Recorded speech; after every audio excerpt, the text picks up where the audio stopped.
Quero deixar uma palavra toda especial a você que me ouve, sejam bem-vindos. Quero falar de Páscoa, quero falar de Jesus. Não há como falar de Páscoa sem falar de Jesus, aquele que é apresentado como o Cordeiro de Deus que tira o pecado do mundo. Sim, Jesus é o Cordeiro definitivo de Deus que traz perdão a todo aquele que se arrepende, que se achega a Deus, tendo nele o seu Salvador. Mas falar de Páscoa cristã é necessário falar um pouco sobre a Páscoa dos judeus. Deus institui a Páscoa no livro de Êxodo, o povo ainda está no Egito, prestes a sair do Egito, e eles precisam fazer algumas cerimônias. Uma delas era de tirar todo o fermento da casa, o pão tinha que ser feito sem fermento, tinha que ter ervas amargas, que era o símbolo do sofrimento da escravidão que o povo passou no tempo do Egito. E tinha a figura do cordeiro, que deveria ter o seu sangue colocado nos umbrais da porta de cada casa e depois ser assado e consumido por todos, trazendo a ideia de que o cordeiro protegia a casa de todo ataque, sobretudo do ataque do anjo da morte, que trazia a morte ao primogênito. Essa é a última praga do Egito, a morte dos primogênitos. E aí você encontra algumas informações que Jesus vai completar, vai trazer por definitivo a sua concretude, o seu cumprimento. Por quê? Na Páscoa dos judeus era necessário um animal para ser morto. E esse animal trazia vida àqueles que estavam na casa onde aquele animal era morto.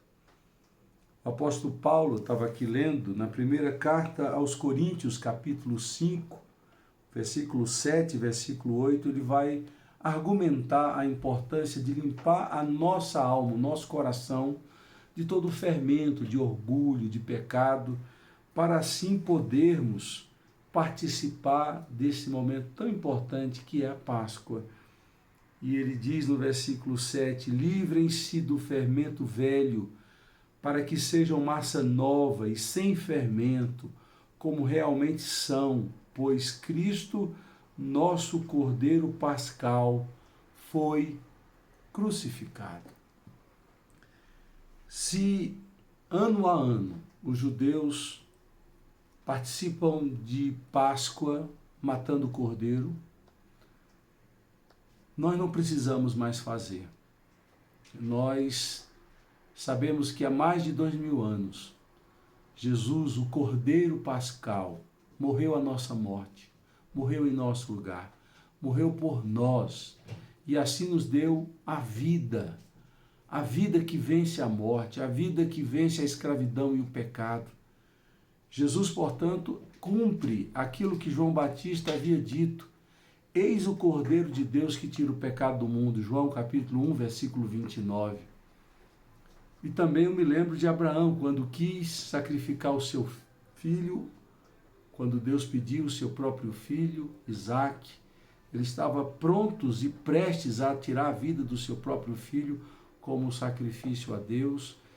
E Deus interrompe aquele ato e diz então que ele vê um carneiro, ele não vê um cordeiro.